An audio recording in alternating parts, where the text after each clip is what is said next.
We are here to discuss some, well, time travel. It's all about time, isn't it? Time. As the Eighth Doctor tried to grasp reality. There's a lot of time travel these days. When I was a kid, time travel was just kind of the domain of kids' TV, maybe kids' movies occasionally. But these days, time travel's everywhere in terms of, We know what you're talking about. do we? Yeah. What are we talking about? Everyone listening to this knows what you're talking What about. am I talking about? Clearly, you're talking about Fonz and the Happy Days gang. Was the time travel in that? Do you not remember Fonz and the Happy Days I gang? remember it existing. I don't think I ever watched it. I think it was one of It was those churned out Hanna-Barbera things, wasn't it? absolutely Like the basketball fellas. And when it with became apparent that there were so many Hanna-Barbera cartoons that they were churning out, I kind of lost interest in watching them. it was a mistake because you missed out on Fonz and the Happy Days gang. Where did Um, they travel to, James? Pray tell well, me. basically, the premise was Fonz and the Happy Days gang are hanging out at their Happy Days joint with obviously with their cute, quirky Hanna-Barbera dog, Mr. Cool, who is a small dog which emulates and mimics the Fonz We need a side throughout. camera. We need a Harry Hill side camera right now. And as a sidebar, Mr. Cool and the Fonz also appeared in. Uh, it wasn't Joey and Churchill. What was the other spin-off they did Laverne and from Shirley. Happy Days? Yes, they did. They did. Hanna-Barbera did an animated one of them as well. Second season, the Fonz appeared in that with Mr. Cool. But I digress from the digress. So Fonz and the Happy Days gang starts off with the Fonz and the Happy Days gang and Mr. Cool hanging out outside the diner, and then a time machine crashes next to them. Right. And the time Of machine's course. occupant, this woman, they go in because this is all obviously set up in the credits, in the intro credits, rather than actually as a story. Go in, and then it malfunctions, and it takes them off through time and space, and they don't know where they're going to land, and they don't know who the Fonz and the Happy Days gang are going to encounter. Romans, Victorians, who Yeah. knows? Dinosaurs, I'm sure, probably because Hanna-Barbera, there was those dinosaur episode. And that was the premise. And it was them in a time machine going through various points of time, and the Fonz basically Fonzing Okay. everyone throughout history. Was Sidney Newman at Hanna-Barbera at this point, or No, but what was interesting was that, as we know, Hanna-Barbera's animation was kind of set around. I don't want to call it cheap, but it was economical in yeah, its approach. production line? So scaling was an issue. So the inside of this time machine was invariably so much bigger than the outside, which I don't think was an TARDIS attempt, just simply that they needed a bigger background scene for the inside for them to do the conversations inside than they Okay. needed for the thing to be outside. Wow. It was one of those things. I remember my dad used to get really furious with the Godzilla cartoon because I remember that. their boat kept changing size, and so did Godzilla, depending on the shot, and that would drive him up the wall. So scaling was a massive issue in cartoons, and Yeah. he actually made that a massive issue for me, which is why I'm now terribly upset, having realised as an adult the Millennium Falcon exterior is three-quarters of what it would need to be for the interior to fit in it. And Oh, I'm over that now.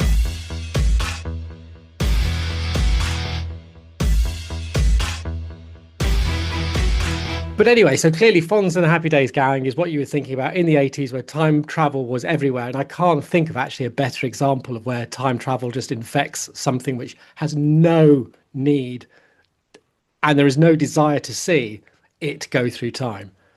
Do you know the thing that I was actually thinking of was, I mean, there was I was vaguely, I had Quantum Leap vaguely in my head, but the thing that I was Yep. specifically thinking of was Star Trek 4. Oh, yeah, The Voyage Home. Yeah. That Classic film, even better book, but carry on. who wrote the book? Vonda McIntyre. Okay. She also wrote the third one as well. She's a very good author. I remember it was probably the summer of what it would have been, 86, 87. Mm, And probably 87 because I think I got it I after think the it was film came 87. out. And I remember getting it from a local newsagent shop, which had books, that sort of thing they had at the time, and sitting in the garden and reading it and just really enjoying the book. Yeah. It's one of the few books I read over and over again. And it captured the film very well.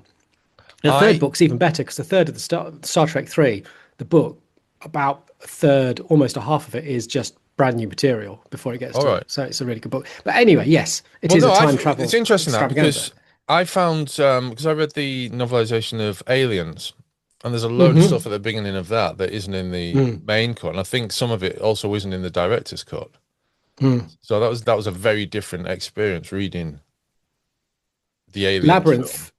Labyrinth as well is a really interesting one because I Right. think these are cases where obviously the film they're given the author's given a script to work from, and then the script changes, and Yeah, through test and then screening there's stuff cuts in the changes. edits, and then yeah, yeah, Exactly. So yeah. you get things like Labyrinth, which was really interesting because at the end of the Labyrinth book, the endings you can feel is the ending that the film was intentionally going to take, where she Right. kind of says to them before she goes and meets Jareth, she says to her friends, the Hoggle and the like, "Am I ever going to see you again?" And they kind of go, "No." Because the basis is it's a coming of age thing and she's Yeah, moving into adulthood and sure. she will leave them behind. And then you have this extra scene in the film where she's in a room and sort of goes, I miss them. And they go, well, we can be around sometimes in your life. And then there's a great big party and they're all there. And you go, yeah, there we see where there's been a shift. So novelizations, especially in the 80s, were really interesting for that reason, because as you Mm, say, you'd get a sense of where films were probably intended to go, but didn't go. And you get these yeah, little extra bits. Mm. yeah. Well, that's a different podcast. So time travel. I mean, we've talked about doing a show just about time travel for quite some time now because there is a lot of time travel around now. Obviously, there's Doctor Who, but there's actually what a lot of Moffat's era of Doctor Who borrowed from, which was Time Traveler's Wife, Hmm. which obviously did have a time travel thing. And later, I mean, I think that was just a novel. I think the movie came out a little bit later, maybe around the same time as Doctor Who. It's very difficult to sort of like watch something without actual time travel in it, or without. We're talking about this. Was it me and someone else was talking about this about the heavy reliance on non-linear structures in dramas over the past Yeah. sort of Yeah. Well, decade. I absolutely just watched a couple of days ago, watched the first episode of season 4 of The Bear, and The Bear, which is again nothing to do with time travel, just about a restaurant. The amount of, as you say, shifts and non-linear movement within the Yeah, story is very common as a way of. yeah, I mean, Ron Moore used to talk about it a lot when he was doing Battlestar Galactica, and he would say if an episode was kind of boring in the edit, that's when you try and break the chronology of it and you'd sort of open in the cold teaser with maybe near the ending of the story and then let the rest of the story catch up to that point just to make the story more engaging. So there's ways that that non-linear approach is used to heighten interests in stories which perhaps aren't quite as interesting as they wanted them to be. yeah. It's something that came up a lot in American drama, cult drama shows as well. In fact, I mean this ties in with Julian McMahon died a few days ago, which came as a massive surprise. And we were watching an episode of Charmed. In fact, the last episode of Charmed that we watched was about a month ago, and it was an episode from maybe the second or third series where there's time travel involved. Coincidentally, they got back to I think witch trial era. And that I mean that happened in that show quite a lot, and that a lot of those 80s and that 90s shows. I'm not on the early 2000s. I didn't watch Buffy a lot, but was there time travel in that? Um, Not massively. I think there might be some dream episodes which sort of had time related to it, but I think it Right. was actually one of the few which didn't massively do it. There was probably ones my brain's going where time repeated and things like that. But again, time travel is a big is a big bracket for lots of different ways of deploying it as part of a story. Yeah. From that sort of approach, that sort of bodily approach, to actually structured like Doctor Who, or as you say, Quantum Leap. I've yesterday I watched because it came onto Prime, The Flash, the recent DC movie, which has the Flash changing time, Okay. which again is an interesting thing because it's almost responding to, and I'm not saying out of copying, but just simply because both franchises deal a lot with time travel. Marvel's time travel, and there's a bit in the DC one where they sort of say, you could Michael Keaton's Batman sort of explains time travel as you could see it as branches off a timeline, obviously referring to the Marvel one. You Hmm. have a straight and yet things branch out, and then he goes, "It's not like that at all. It's rubbish. This is what it's like. This is what it's like for our brand franchise. Yeah, yeah. It's like spaghetti." So there's always that sort of thing with time travel is that even in its essence, and it's a time travel show, the rules of that time travel are often inconsistent with other shows, but also with themselves quite with frequently, themselves. Yeah. as Doctor Who is. I've always liked ones where there is a consistency. I like there to be a certain structure in my shows, Yeah. or a deliberate attempt to devoid themselves of structure. While I hate the term timey-wimey, I like the notion of sort of saying time travel is just so complicated the human brain can't understand it, so don't try and work it out, just go with it. I think that's a nice narrative ploy to get you to put your guard down and just go, yeah, what's going to Mm. happen is what happens. The just with Doctor Who, 30 years ago, the BBC Books editorial editor, Oh writers yes, I know guide where you're going with notes. this. Yeah, Yeah. they posited that Gallifrey's in the future and only travel back in time is possible Hmm. for Time Lords, and then returning to the future point of Gallifrey. Yeah. So traveling backwards and forwards within the past of Gallifrey, as it were, Hmm. and that was kept pretty consistent within the Virgin books, I think. I meant Well, the they Virgin. kept I it. meant the Virgin notes, not the BBC notes. Yeah, because it was the Web of Time was came from them, wasn't it? They talked a Yeah. lot about the Web of Time, and I think it was those books which came up with the idea of like nexus points, Mm. which you couldn't really change. I'm pretty Yeah. sure that was the Yeah, I Virgin think books so. which started it. And yeah, like you said, Gallifrey existed in its own kind of time stream where you couldn't leap ahead. Yeah. You You could couldn't go, you only, couldn't go into Gallifrey's future, but you could go into Gallifrey's past, although you weren't yeah, allowed to because it's prohibited. yeah. And it was, yeah, I think it was locked or something. But Yeah. yes, so much of that was it's incredible how much that those books impacted on Doctor Who, and I find it. I know, and I appreciate that so many people have an issue with Timeless Child, and I get that. As if it's like a Chibnall construct. Chibnall here he is coming and creating this ridiculous notion. It's like that's he's just taking it out of those books. That's what the books said. Now, whether the TV show should have said it is a different thing, but that's not a Chibnall thing. That's a Virgin Media thing. This idea that there was multiple incarnations of the Doctor prior, and obviously they riffed that off the brain of Morbius. So it's funny that that is a period which has had such an impact on the ongoing understanding of the temporal mechanics of Doctor Who. Largely, Mm. still comes from those books. But it is a very funny thing as well, isn't it? Because it's attempting to resolve apparent inconsistencies with But Brain of isn't Morbius and with the dialogue in Remembrance of the Daleks and various other bits and bobs here and there. It doesn't but really isn't that necessarily need to for a mass audience, does it? isn't that just the nature of adaptation? Adaptation is someone who is inspired by something, recreating it in a way which probably makes more sense to them, where they can actually tease out what didn't make sense to them or what they might find more interesting. That's how it works. That's how James Bond evolves. That's how Star Wars evolves. It's how Sherlock evolves. It's people overanalyzing something and then Mm. replicating it without the repetition, which I think Linda Hutchin calls it replication without repetition. And again, I thought it was interesting because it was the same feeling I had when I was reading the Virgin Media books. Was like, oh, hang on, they're trying to actually revitalize Doctor Who into so we see it as something different, which is what Cartmel was trying to do. This notion that who is the Doctor, trying to get people to rethink and get away from this almost pedestrian notion as we'd got by that point of what the Doctor was, Mm. and get people to rethink the character. And I get the impression that's what Timeless Child was trying to do, is just to get us to rethink and reimagine again and revitalize our conversations about who this person is, who we still don't really know because they come from a universe beyond that. So they've kept, and we don't know what happened within that murky timeline. So they've tried to keep the mystery while trying to build it, like Lungbarrow did as well. Mm. Lungbarrow was famous for that. And I know we're kind of going, well, I suppose we're still on time travel to a degree.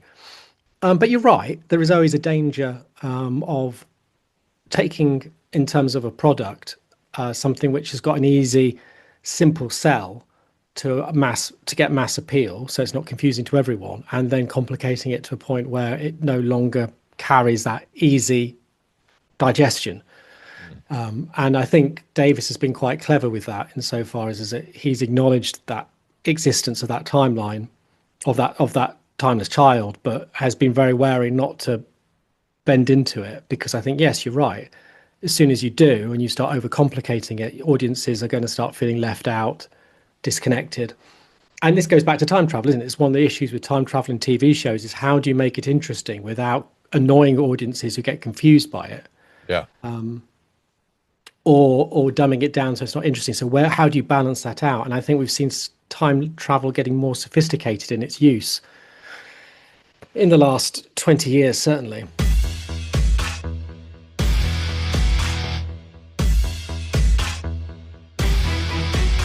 I think there's a few shows that I've seen where I think Charmed is one of them. Another one is certainly in its and another one is the thing that Robert Carlyle was in, the Disney thing, Once Upon a Time, Okay. where later series they tend to rely more and more on time travel in order to resolve plot points, or just because there's maybe a shortage of maybe those episodes were popular, so they want to do more episodes of that type, or also maybe because they just there's a narrower set of priorities for the characters, and time travel maybe opens up some older older motivations or whatever. So I think that is, and I mean that happens quite a lot in TV shows. Certainly the ones that Kerry and I have watched. But there is obviously there's other types of shows as well about time travel. There's Life on Mars, which isn't about time travel, but Mm. it exists because of a perceived instance of time travel. Yeah, absolutely. And the audience's perception as well that Yeah. this is so narrative within the show. He thinks it's time travel. Outside the show, you are to believe it's time travel, even though it's kind of not. Mm. Yeah, absolutely. And I think that was one of, again, another, or one of the rare examples that British outside of Doctor Who where time travel worked. Because famously, there was the Crime Traveller in the 90s, which was absolutely panned. I That didn't was think it that was was as bad Michael as people. French, wasn't it? It was And Michael French. It was a vehicle for and him. And was it the girl at Red Dwarf as well? yes, it was, wasn't it, Chloe Yeah. Annette? Yes, that was Yeah. her. Yeah, I didn't think it was as bad as people thought it was. And maybe that was because, again, there was nothing for thirsty sci-fi fans to really Mm. watch anymore. I was never quite sure whether it was a reaction to there being no Doctor Who, and suddenly this thing comes along which kind of replaces Doctor Who, and people being like, this is weak derivative stuff. But This is weak it derivative felt stuff. Where is Doctor Who? exactly. Pretty the gist you got from SFX magazine, certainly. And funnily enough, there was a lot of shows. There were shows in the 90s where British television would try and do sci-fi, and it'd always feel like the Crime Traveller is as if it was either a dirty fetish and they didn't really want to touch it too closely, and so it was kind of hands off and a bit silly. I'm also thinking of Randall Hopkirk in Deceased with Vic Yeah, Reeves and Bob with Vic and Mortimer, Bob. which again, Yeah. apart from its final episode, felt like it just didn't really believe in itself. That it was a sort of almost a sort of semi satire of a show that had happened in the 60s that people are half remembering it. I never felt it felt particularly. All I right. know you Which quite is like which it. is the final episode? The one with Gareth Thomas, I think, was the last one they aired. With it, where I think he's a publican. Blake Oh, Seven. right at the end. Right. Oh, Mm. is that the is that the end of the second series? Might be. Well, it might Yeah. be the end of the first series. It's been a couple of God, decades, but yeah, I've got them on DVD, but I haven't watched them for a while. but But that yeah. one I thought was particularly strong. But Mm. by and large, I felt while there was an interest in it, it wasn't until Life on Mars that I feel that there was a British show outside Doctor Who, which was like, let's take this and Yeah. absolutely run with it with confidence. Let's get us to buy into this. Yeah. Because time travel, as you sort of suggested, outside of Doctor Who, especially for the British, but I think also to a degree for America as well, was a sort of slightly silly topic. When it's deployed in Star Trek, as you said, The Voyage Home, it's a pure comedy piece, really, Yeah. comedy adventure. There's no sense of Bill and Ted, similar comedy adventure. Mhm. Quantum Leap sits a little outside of that.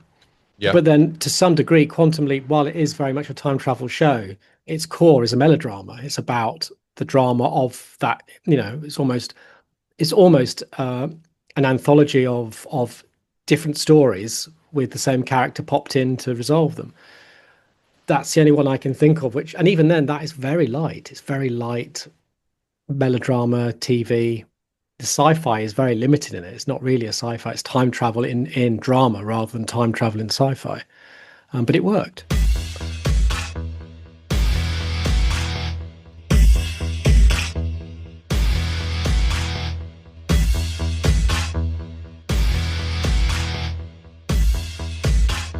I've got a list here of British time travel TV series. Hmm. So we've got Life on Mars, obviously, and Ashes to Ashes. Good Night, Yep. Sweetheart, of course. Absolutely weird, gross for show, but popular. Yes. Let's It's celebrate a yeah. guy If who you is if you think about it too hard, it's like this guy is yeah, horrible. Why are we watching this? yes. Why should we care about what happens to him? He's having his cake and eating it and never gets caught and loves it and then Yeah, has a decent ending, as I recall. I can't remember it yeah. exactly, but yeah. Although the revival episode I thought was quite good. Oh, I didn't see it. Yeah, because he'd been stuck in the 1940s or whatever, and it was the 1960s, and he accidentally gets home, and it's the 2010s, and so Oh, that's interesting. he's got a grown-up son, and so yeah, and I think he's It got a makes me child at think both ends. it makes me think of there's some really nice mock-ups on Pinterest I saw of newspapers set in 1963 and 1964, which is like, where has this child gone?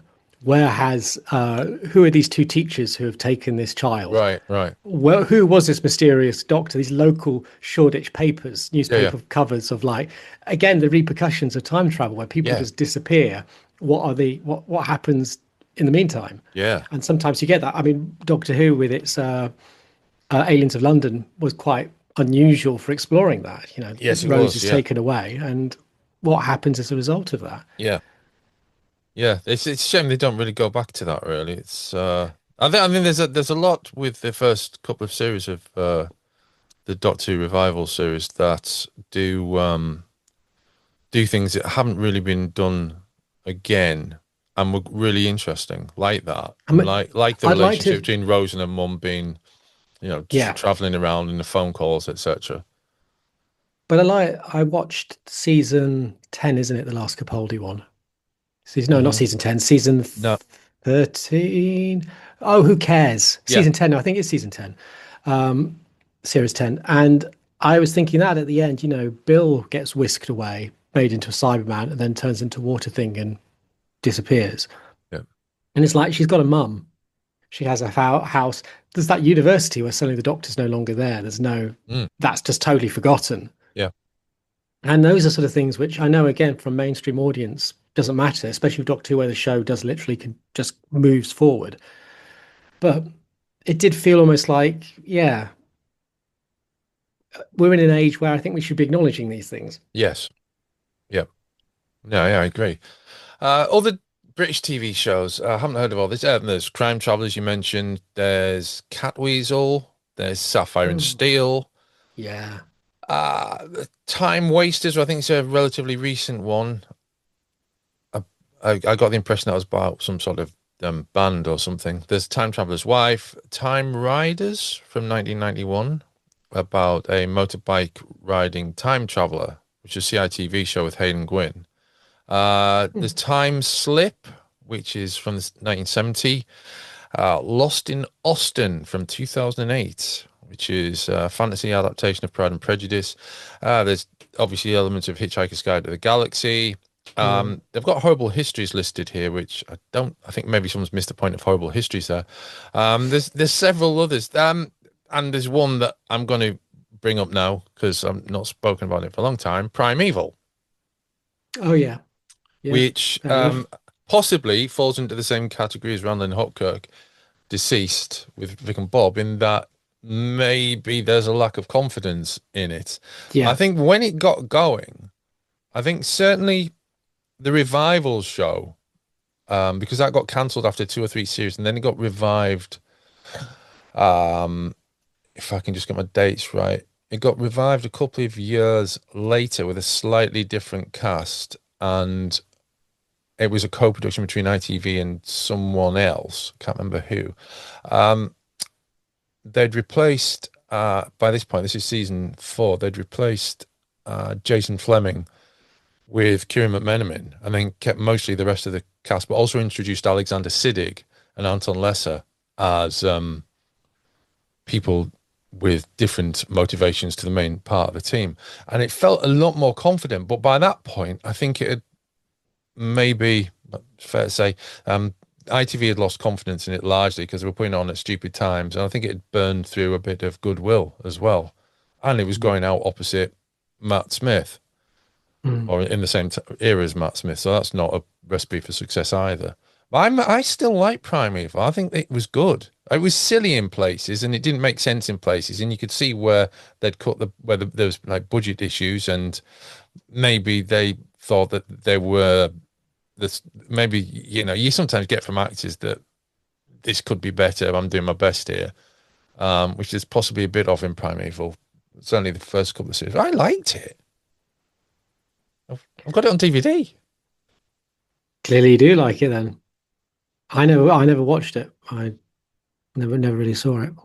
If I was, I I mean, lost maybe. I think we've spoken about this before. Maybe it's one that isn't on Spotify at the moment, so I need to get it uploaded. But I'm pretty sure there was a point in the past where we've had a conversation, maybe myself and you and Gareth, or myself and you and Brian, more likely, about what you'd do with Doctor Who if you were in charge of Doctor Who.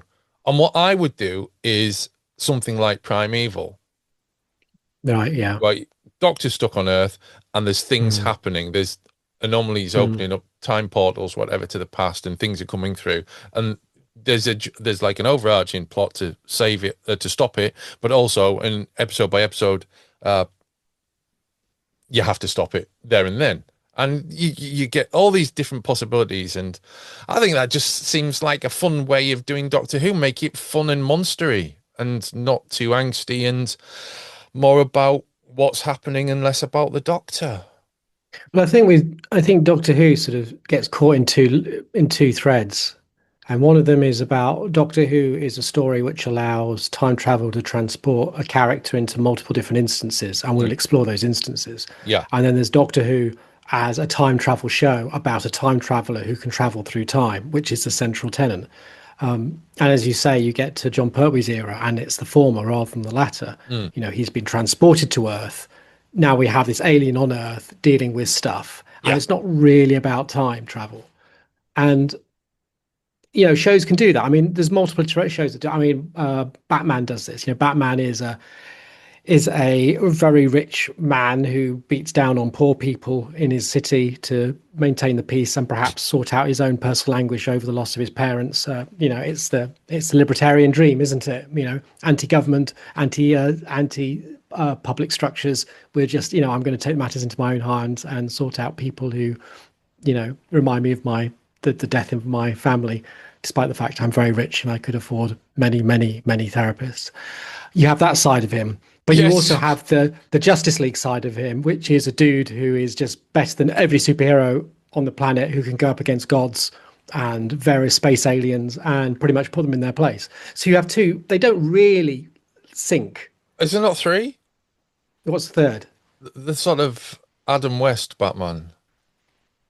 Yeah, I would say, yeah, that's an iteration maybe of the. Well, no, I suppose it isn't, because he is. We're going to digress here.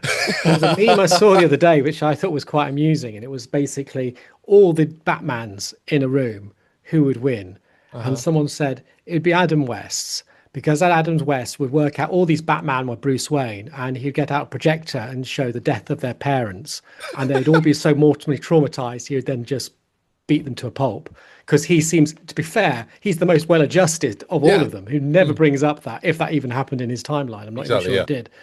So yeah, Adam West is a fascinating one in terms of, like, yeah, being very different to the rest of the backcore in that sense, but equally as powerful. But yeah, and you get it with Judge Dredd. Judge Dredd will sometimes be a satire on politics and sort of low key social issues, and there's other times he'd be up against The Walking Dead, Nuclear Armageddon, space aliens, space monsters. Often we have these sort of splits. With Doctor Who, it's interesting because we always see him as a time travel, but so often, a bit like Quantum Leap, the show isn't really about time traveling. Mm. It's just the way to deliver you to the spot. Yeah. And I think that's where mainstream audiences prefer it. I think sci-fi fans, and often the sci-fi fans who are now creators, find, like Moffat, really enjoyed the sheer fun narrative complexity of non-linear storytelling that you get through time travel. Yeah. But I don't think that hits home as well. And I think it's interesting now when we look at America in the last 10 years or so, where time travel has become a very strong device to explore, expand, and reinvigorate franchises Hmm. and interconnect. Which, again, going back to the Flash, is what you have. One of the basic memories of people have of the Flash is one of the end scenes where you see these multiple iterations of the DC universes flapping around in the sky, where you have awful renders of Christopher Reeves and Helen Slater standing there on a building. CG is absolutely terrible. I don't normally say that sort of thing, but it really surprised me. I think someone said it's meant to be, but I don't know why. I don't get it. Adam West Batman is there as well, you know, and even Nicolas Cage's Batman is there. Superman. Superman Right. is there. Yeah, and it's just a really weird, but it's about sort of bringing together these titles to consolidate and strengthen a catalogue. Yeah. And time travel is being used as a sort of diegetic way to sort of bring the audience and go, yeah, they're all interconnected. Now you can enjoy Superman as Christopher Reeves, thinking that he is connected in some way to Adam West's Sure. in a sort of tangential way. And we see that with Marvel, and you know, it's an interesting way of sort of pulling these properties together and trying to revigorate them. And it's just time travel. The time travel doesn't really make sense, and a lot of it is often alternate universes. But because those alternate universes don't exist at the same time, because they were made in different eras in the 60s and the 90s, time travel is invariably considered part of it. And in The Flash, it is literally part of it. But yeah, I think that is interesting as well, is how they've sort of grappled on this as, oh yeah, we can play with this. It can be fun. We can do wacky things with it. We will justify it more to adult audiences than they did in the past, because in the past they'd just be, oh, you can change the past. But now Marvel has a very strict logic to its time travel, the branches of time. You know, it was the tenant of the Loki series. They brought it up again in previous series and following series in their franchises in their Infinity War stuff as well. And DC have gone, now we reject that. This is our version of time travel. Yeah. And even Doctor Who kind of has its version of time travel, even though it's very flaky. There are nexus points, as we said. The web of time is no longer mentioned much, but you do get the impression that it's a flexible thing which can rebuild itself, and it can rebuild itself to be slightly different. And yet at the same time, there'll be certain nodes which have to be there for it to actually work as a web. Mm-hmm.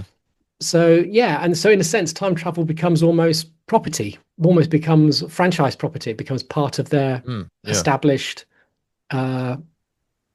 aesthetic and narrative aesthetic.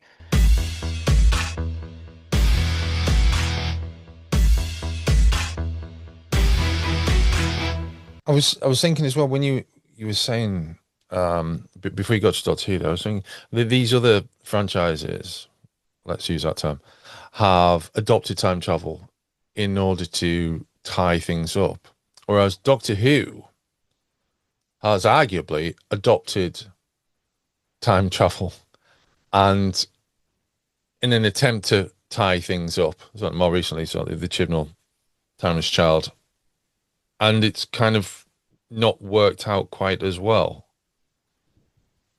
I suppose Doctor Who also has as part of its ingredient, and it's always kept it there, I think deliberately, that nothing is static, nothing Yeah. is stable. So it can, Yeah, and yeah. I think even Davis said, I know Paul, in a conversation I had online with Paul Cornell, and he's kind of acknowledged it as well.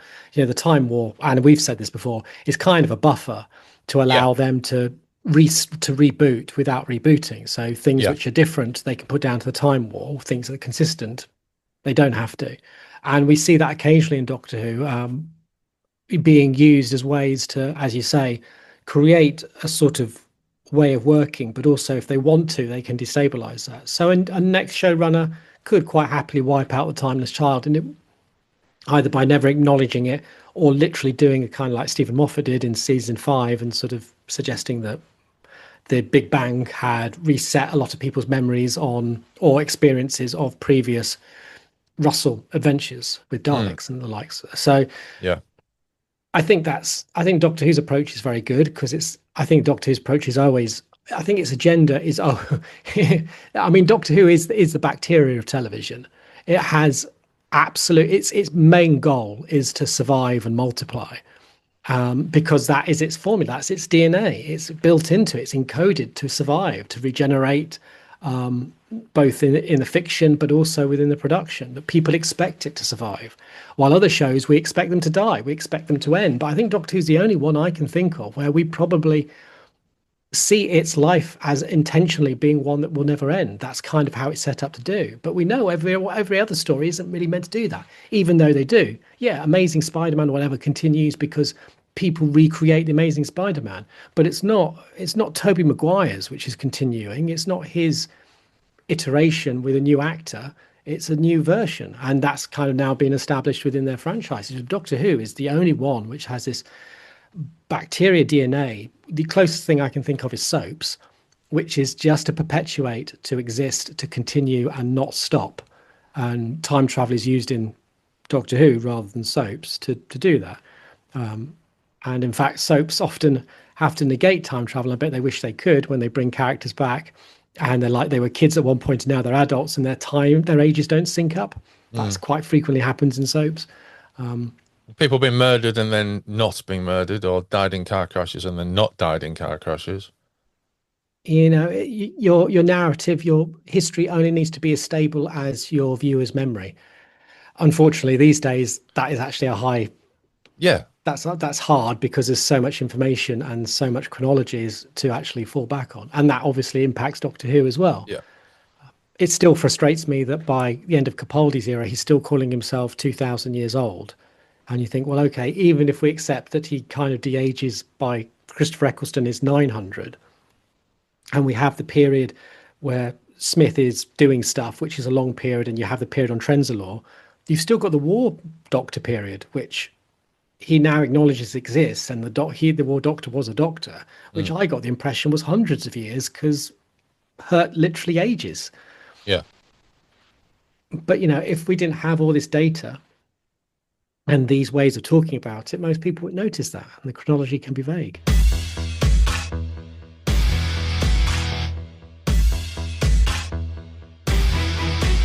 There's a far greater number of US TV shows with time travel. Just going to pick a few of these out. Bill and Ted's Excellent Adventures, was that a cartoon series? They did do an animated version. I think you mentioned that maybe, yeah. First season did have Alex Winter and Keanu Reeves as well doing the voices. Right, okay. Beast Wars Transformers, don't remember that. All right, hang on, going back to the Fonz. Was that actually the Fonz? In the Fonz? Yeah, it was Henry Winkler. It was Henry Winkler, and right? and it was. I'm guessing not Ron Howard though. Yeah, Ron really?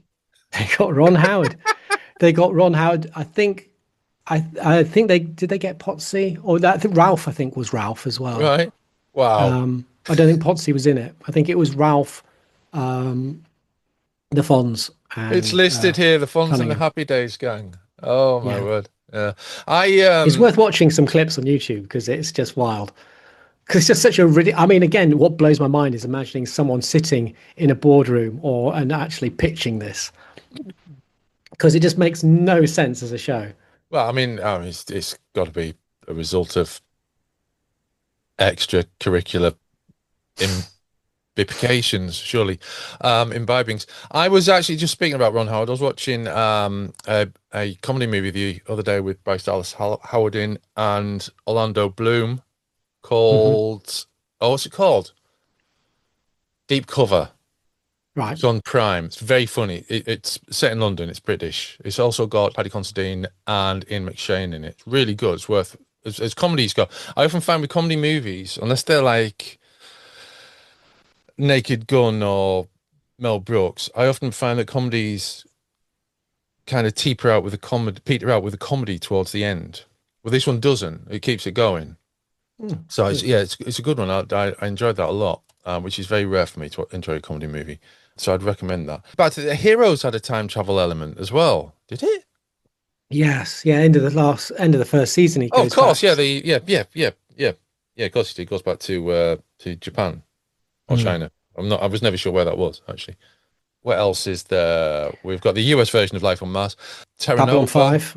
Babylon 5 is not listed. Surprising that, because it has quite a big time travel element, which is part of its key mystery surprise plot reveal. So yeah, 12 Monkeys. Main character, 12 Monkeys, yeah. TV show. Yep. Teenage Mutant Ninja Turtles.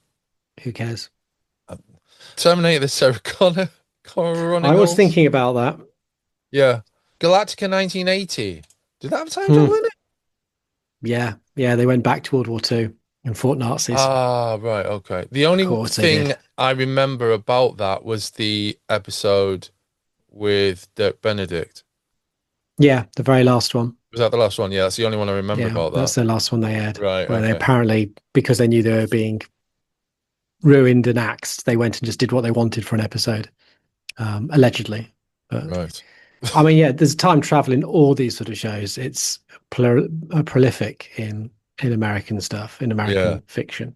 And as we say, often not that great. I mean, you see it in Star Trek generally, not that great. An interesting show which never did it, which I was always impressed, given it was BBC and the BBC didn't care, was Blake Seven. Yeah.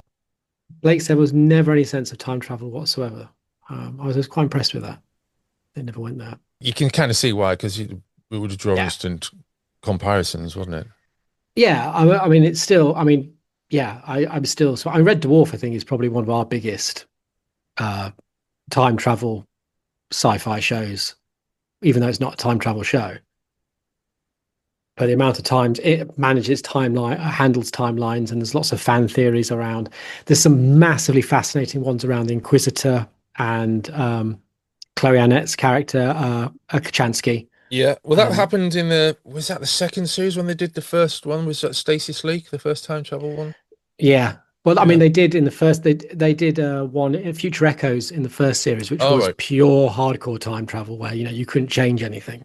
Yeah. But yeah, that I think Stasis Leak is the one that everyone remembers. Yeah. I pissed myself laughing at Stasis Leak. It was one of the first ones I saw, and it was yeah, Yeah. it was great fun. It was, yeah, yes. Yeah. Yes. I haven't watched that in years. I mean, it's a great fan theory. Did you ever see the Inquisitor episode? The one where the guy comes around to raising people from time because they've not lived up to their potential. It's about season five. Rings a bell. And there's this fan theory, which is actually really good, which is that the Chloe Annette Kachansky, which we see later on, is the original Kachansky, because she's a Right. Kachansky, which is a bit of a loser, is a bit like Lister in a lot of ways. Not that she realizes it, but she doesn't. She never really reaches her potential. And there's this argument that the Inquisitor in season five goes round and erases people who have not met their potential, replacing them with timeline variants of ones who didn't get to exist through conception, and allows them to have a life. And there's an argument that the second Kachansky is the original Kachansky, who is erased by the Inquisitor, which to bring the Kachansky we see at the beginning of Red Dwarf by C.P. Grogan's one, who is more of a high flyer, who is more positive, who hasn't got that slight loser tendency, and that would also explain why Lister does not see a difference between these two Kachanskis because time has been rewritten. It's a really clever video I saw, and I was just like, it's one of the few Hmm. times I thought this is when I do love fandoms because sometimes they can do some brilliantly clever, insightful stuff, which is clearly not meant to be there, but makes absolute sense and Yeah. enriches what is a silly sitcom and its weird, bad chronologies. But yeah, I suppose that's the problem with time travel shows is that they're the weakest format to inconsistencies and incoherencies because time travel is very well because as time travelers we're talking about it doesn't exist. It's hard to really conceptualize in a way which makes sense unless you're going through the paradox approaches, the Bill and Ted versions where you can't change time, you just become part of it and Yeah. part of the events which lead up to those decisions, which is the type I like. I mean, what sort of time travel do you like the most? What a good question. What time travel do I like the most? I like the ones that are fun. I don't really have a preference. I think it's fair to So it's a say. tone. Yeah, if it's I mean there has to be a reason for it. If it's just like, you know, just there to be there, then that makes it less fun. I got to be honest, if the show doesn't already have some sort of element of time travel to it already, I'm very dubious when it's introduced. Mm, So, for instance, I mentioned the Once Upon a Time earlier on. That didn't really need to have time travel in it, but they started doing it quite a bit. Charmed again did have time travel on it early on, but they then began to heavily rely on it as the series came to its very slow and meandering close with the, those various series that were renewed just when they thought they were going to get cancelled. They got new series again and again and again. They had to draw out that storyline.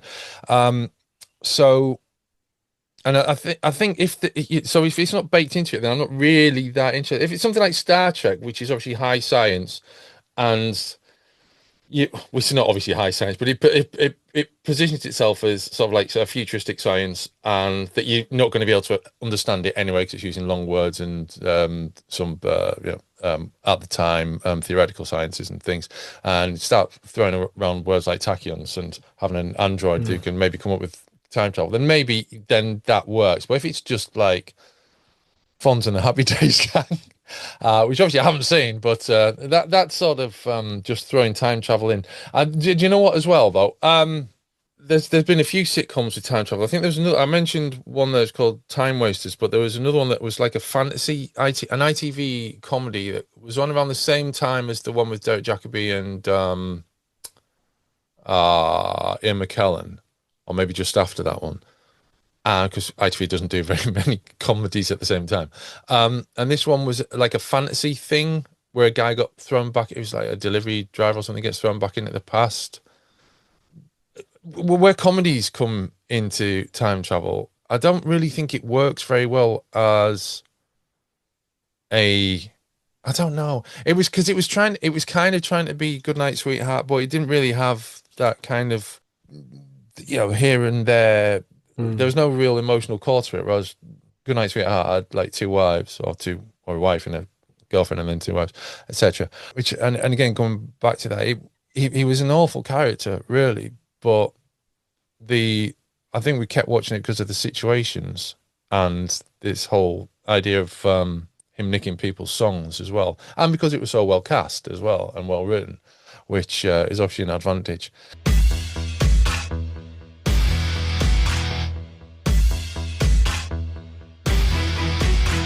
If something starts to do a time travel, they should leave it there with they did the time travel. Don't go back to doing the time travel. Something like Transformers, the Transformers comic, desperately wanted to tie into or certainly the UK comic anyway, desperately wanted to tie into Transformers the movie, which was set in 2006, and we're in 1986. 2006. Exactly, we were in 1986 at the time, and it wasn't really practical without time travel. So there's Target 2006, and that was good. It was fun. And then about 6 months later, they did more time travel, and then they did more and more and more time travel, and it started getting very, very time travel-y. And if the over-reliance on time travel with things that aren't about time travel or don't already rely on time travel because it's not baked into them, like it is with Ashes to Ashes or Life on Mars or Doctor Who. If it's not already about time travel or have time travel in it as a key element of it, then it should just be something that's just done once or twice, not like become the thing that they do as well as the thing that they do. And the other thing, like, what is my favorite time travel? I think it probably is something like Life on Mars, because there's a moment of time travel and then that's it. And then you've got your fish out of water, whatever you want to call it, odd couple relationship. But that's it. With Life on Mars, especially, that's very much how it works. It's not really about time travel at all. Exactly. It plays a sort of a B plot role. Yeah.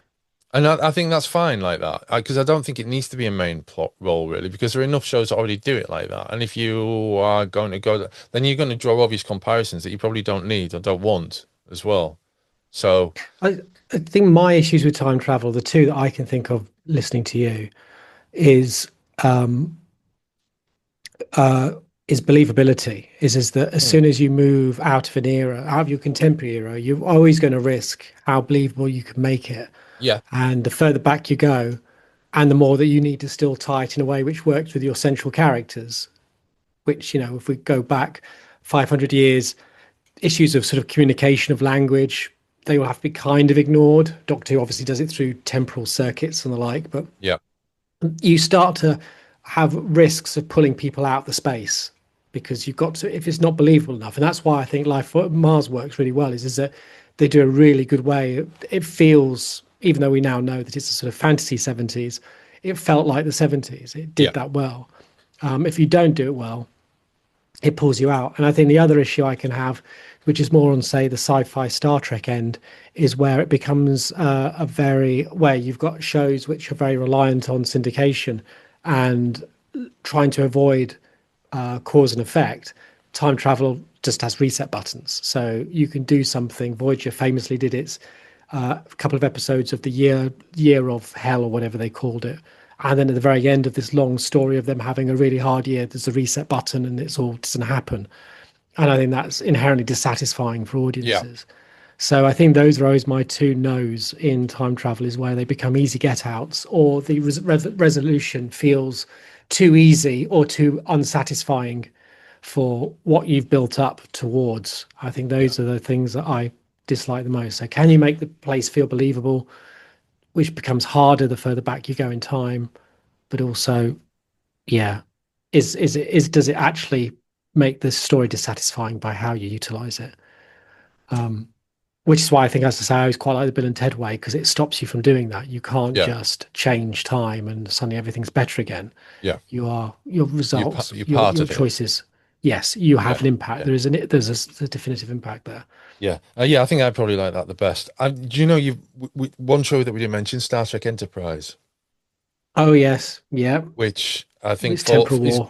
which is guilty on all counts of all of the things we just described.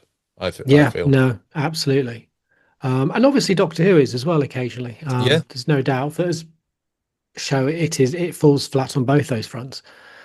But I think, yeah, I think time, it's a funny thing. We start this off talking about time travel shows. And I think if there's anything of anyone who's stupid enough to be listening to this gets out of this, it's just that is a genre category which itself is just doesn't do justice for the such different ways that time travel is utilized within shows, be it within the story, be it within its production, be it within how it works within the story as a central episode, as a central tenant, as a secondary point. Because, like you say, even like Goodnight Sweetheart, yeah, it's about time travel, and you're kind of watching because you're interested in those two different aesthetics, but ultimately you're watching a guy live two lives. In the same way, funnily enough, you think of a Low, kind of the same sort of slight dirtbag as a lead character who we watch and kind of accept, even though we shouldn't. His wife is actually a nice person. She's not a horrid person, and yet he's trying to cheat on her all the way through the show, and we find that hilarious. But yeah, the time travel in Goodnight Sweetheart becomes almost secondary in the same way as it does in Life on Mars and even Quantum Leap. Yeah. And yet we never talked about Back to the Future. Well, Sorry, everyone. we nearly did when you was talking about spaghetti earlier on. Hmm. I was imagining Michael Keaton as Doc Brown. Is it intentionally done like that scene, or no? Okay. Don't know. It could be. Yeah, it was a bit like that. Okay. Yeah. And Yeah. also I'm thinking also of uh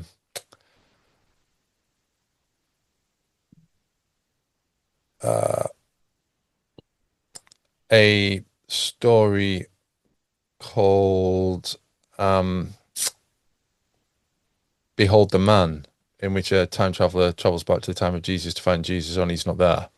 And he realizes that his miraculous arrival gives him the responsibility of enacting various things from the Bible that he can recall. And that goes into what we've just discussed. That's that time travel that doesn't actually change anything. It just fulfills a historical role without changing anything. And yet you get Back to the Future, which does both. Yes. He goes back and he kind of in an awkward white way invents music, which he shouldn't really be inventing, and is the one who encourages a mayor of color to become mayor, almost sort of taking away their agency and things like that. I think what's the funniest thing with Back to the Future for me, and the way I see it, and we might have talked about this many years ago on the podcast, is that whole thing about Marty coming back to 1985, 1984 is no, it's 1985, isn't it? 1985, yeah. 30 years, 1985, and finding this whole world has changed, and he's the only one who doesn't really work in it. Everyone else, because he's changed time. And I've always loved this idea that when he comes back in time, comes back from the future, back from the past into the future, and then sees himself leaping into the DeLorean, heading back into the past, that Marty will have been the Marty from this middle class family that he now meets at the end of the film, who goes back in time, must fuck everything Yes. up and create the timeline of Marty as living in a sort of poor house with the poor families we see at the beginning of the film. Yeah. So the two of them are constantly recreating each other's timelines. That's how Yes. I like to see it. Wow. Yeah, So, I'd never thought of it like that, but yeah, of course. but I The mean, that was never intended. But again, No. that's the fun. Yeah. Fun things about time is that you can start reinterrogating it as audiences. I was watching a video interview with it just came up my feed on YouTube the other day with Eric Stoltz, which set me on a bit of a rabbit hole into which parts of Marty McFly are still Eric Stoltz. There's an interview with Thomas Wilson who swears he was only punched once, and that was by Eric Stoltz in the canteen in the Mm. diner. So the fist is probably Eric Stoltz, and also Marty diving into the DeLorean in the scene you've just said. The close-up shot or the long shot of it, it might be both. It might be one or the other. I might be wrong on which one it is. But also one of those is Eric Stoltz as well, apparently. Yeah. Trying to think, I was listening to an interview recently. I'm trying to think who it was with who was talking about Eric Stoltz and Back to the Future. I can't think who it was with now. And then also that comes up in The Flash as well, because in that timeline, Eric Stoltz is Marty McFly, and that's the shock. Oh, Sort right. of, and they're like, well, he's like, the main Flash is like, what's going on here? Michael J. Fox is Marty McFly, and they go, no, it's Eric Stoltz. What are you talking about? Um, but yeah. I mean, that's an interesting one where there is that sort of weird production thing, Because apparently they'd which shot is nearly the whole movie. That's the thing. I didn't realize how much of it they'd actually filmed. Obviously I knew about Eric Stoltz years ago, but finding out Mm. how much of the movie was actually filmed and what reshoots were done, and I really didn't really get an idea of it until the Thomas F. Wilson interview, uh, when he said he wasn't called back to reshoot that particular scene, but most of them they reshot, and that's like, wow, they've nearly made an entire movie and then they've recast the lead. Mm. Yeah, I'm still trying to remember who it is now, who I was listening to an interview who was sort of saying and how it was shocking for them, given they knew Eric, it was someone who knew Eric, and from their perspective. But yeah, they could see the differences. Yeah, I mean, that's a fascinating movie in itself. That Yeah, is worth a podcast, is Back to the Future. And everything surrounding it, including the video game spin-off, which was very good, and the which comic one? spin-offs. Hold on, which video game spin-off? The Back to the Future There was 2 game. no the Back to the Future, kind of like that sort of like Telltale sort of approach. Oh, right, I That was haven't seen done that. about, I don't Quite know, it must have been recently like then. 2010, Right, okay. 2011, and it Okay. kind of follows on. Okay, I It's on haven't seen Steam. that. Right, I'll have a look for that. No, I thought you meant the Back to the It's Future very 2 good. game that came with my Amiga 500, which was absolutely Yes, terrible. I loved it. It was It was terrible, but I unplayable. loved it. I played it. I played the Spectrum version as well. The first game was bad. That was a really odd one on the Spectrum. Oh, I don't You remember ever that see one. that? No, I don't. No. You No. kind of walked up and down the high street, and you had to sort of kind of tap people or give them things to try and stop the picture from disappearing. It was very basic. All You right. had a skateboard and you had to get away from Biff, but compared to that, the second game was great. But yeah, no, you find the Back to the Future because it is a continuation, so it continues the story onwards. I It's quite a lot of fun. I Michael J. Fox does appear in it.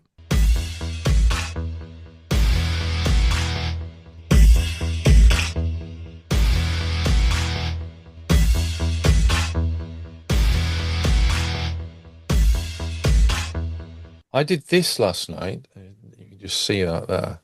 I'm taking apart a Okay. BBC Micro, Oh yeah. and I put in a ROM chip and added an SD card reader at the back. You need the ROM chip to use the SD card reader as a disc. And then, anyone interested in this, I'll put it in the show notes. You can have a look at my Gaming Retro Patreon for this. I installed that, and then I booted the computer up, and I get this sort of teletext-like menu of all the games that are on this SD card. that have all been made available for use on this system because it's a dead system. So there's no piracy. The sheer just the index of it, and in that list of games was a bunch of things that I didn't even know were on the BBC, but I knew from the Spectrum, the C64. And this list is like so long. I know we're getting away from the point there, but the whole teletext thing really, really made me feel nostalgic for actual teletext because the teletext itself was based on a BBC micro in an office at the BBC with a special transmitter going out the back. They had BBC micros that were powering teletext. But very quickly, and I think we're probably coming to the end of this, but Yeah, in terms of like time travel, I mean, going back to what you said with Life on Mars, you talk about BBC Micro, yeah, time travel for the audience is, in some degree, period drama within their lifetime. So I was yes, watching the Gold series that what the BBC did about the Brinkmat robberies in the 80s, which was the first season's very good. Second season, I kind of lost interest in. But again, you're watching it a bit like people watch Stranger Things or Life on Mars or Ashes to Ashes to sort of to get a sense to almost time travel to reconfigure your brain to remember what it's like yeah, in those periods. And one of the things which struck me with Gold is that where it doesn't really work is I realized that my memory of those periods is largely based on the television of those periods. So when Gold uses more contemporary production techniques in terms of like how the camera moves, drone shots and the like, it to me suddenly doesn't uh, feel like the 80s. Not because yeah, what they're showing is wrong, but it's just I'm used to seeing the 80s through a different lens, which is 80s television. yeah, And that lens is far more static. It's a different approach to yeah, production, and that not seeing that, and that's kind of a weird, sad thing because it makes you think, well, yeah, the 80s I kind of link to really is what was filmed on television because I don't have much footage other than static footage to show me otherwise. mm, And I can't time travel back as well with Gold as I could with Minder yeah, because but then Minder is I am time traveling back to a production aesthetic as much as I am. But then that production aesthetic is rooted in that period. And am I being reminded of living in the 80s or am I being reminded of watching television in the 80s? Because they're two different things. yes. Or are you being reminded of your impending death? No, Okay, good. because we I don't think about that. I was bringing up. Excuse me, I Almost wasn't sounded bringing it like a up. threat, Christian. It did, didn't it? I'm so sorry. Uh, a long and prosperous life to you, James. I had a just because we're on talking about mind and just to maybe to round things off a bit. A thing came up on Facebook, which I don't use very often. I basically went on there to see what my dad was messaging me from one of the groups I'm not a member of, which he does a lot. My dad's in like Navy groups and things. I'm not in that group, Dad, for obvious reasons. Anyway, and up came a picture of George Cole and Dennis Waterman outside a location in London where there was a bent lamppost when they filmed it. The bent lampost's not there now. You're not going to be able to see the bent lamppost anymore. The lampost's gone completely, and all that's there is a bollard. And it just made me think they were having a bit of fun taking photos around this bent lamppost, presumably waiting for the scene to start shooting. And when we think about time travel, we often think about just going to just reliving the place or whatever. But there's like little elements like that. Those little moments that you don't see on the TV version of what you've Mm. just watched and what you're appreciating. The stuff that's going on behind the camera. So we look at old TV shows and it reminds us of our time of watching that TV show and the story of the TV show and everything. But of course, in the fiction, beyond the fiction of the TV show, there's some actors and producers and key grips and sound men and stuff running around and stuff, and that's happening as well. And the time travel element kind of doesn't really refer to those people particularly, and we kind of overlook that, but that's also happening there as well. Yeah, it's an almost like an inaccurate window into a period, which itself is it's being controlled. I suppose the best thing to watch is like I don't know. I mean, I was watching Gold and I was thinking, these conventional ways of filming were taking out, as we say, that sort of minder element of watching the 80s. And I was thinking, is this kind of good? Because when I was in the 80s, it never felt as artificially different as it does on television. And actually, when you take away the production manners and the sort of graininess or the way it's cut, and you look at the world doesn't change that much. I mean, at the moment, as you may have noticed, mullets are back. And we don't really pay much attention to them. I'm just thinking, if you walk down the street in the 80s to now, I wonder how different it would really feel. I mean, Uh, obviously, it feels really different when you watch in, say, Life on Mars, when they do that early street scene, when they do that they do that 360 around the street. yeah. But would it feel that much different? Is it just we think it would? But ultimately, when we were there, it didn't feel crazy or weird or empty or lacking of technology. No. Would it feel that different? I don't know. And I suppose the whole point of time travel is to try and show you that things are different. Because if Yeah. things look the same, you lose the time travel. But ultimately, I wonder how different it really would be. It's a weird one that I suppose that's why time traveling is such an engaging narrative concept because we're just so desperate to kind of understand that. Mm, What was it like? What was it like? And especially as an adult, how would I see it now as an adult? yeah. And of course, what's going to happen next? Yeah, I mean that's always part of the time travel narrative is that knowledge of the future, isn't it? Is Mm. that's part of, and part of often the jokes. What a female prime minister, that would be crazy, that sort of thing. Yeah, it was crazy. Um, but yeah, I don't know. I just it's an interesting concept, which I suppose TV and film are still actually not too great at managing to realize in a way which I think is satisfying. And when it is, there is a question of is it satisfying because it feels exotically alien and then interesting like life on Mars, but is that really what it would be like? I don't know. It's hard to Mm, say. it is hard to say. We'll leave it there. In terms of that conversation, so let us know what time travel things that you like, whether Doctor Who or whether particular elements of Doctor Who or whether Life on Mars or any of the other things, Star Trek, Red Dwarf, any of the other things that they've mentioned or something that we've missed as well. Particularly if we've missed something completely obvious that we should have included that doesn't include our normal passage through time on a day by day basis because that's too obvious. And don't say early edition because yeah, I had thought of that, but it didn't last very long. I don't know what that is. I'll look You that know, up early later. edition. Have a look No, at it. Look it I'll have up. a look at Look it. it up. I'll look it up. So thank you for watching. And if you're on Patreon, thank you for listening everywhere else. Please don't forget that I issue tri-weekly updates for Kasterborous are now available at kasterborous.substack.com. And so far, there's been articles on Doctor Who and Monty Python and a book by the scientist Fred Hoyle, which may sound very dry and boring until you realize it's a Ladybird book and it's very similar to Doctor Who. And there's a lot more to come along there as well. Old articles from Kasterborous and new articles from me in a more contemporaneous sense as well. So check that out. And if you're not already a member of our Patreon, please join. You'll get this episode in its video entirety and with a little bit of extra content. If you're on Patreon, if you're not on Patreon, then this episode is a bit shorter, basically. So we'll be back again soon. Until next time, it's goodbye from us.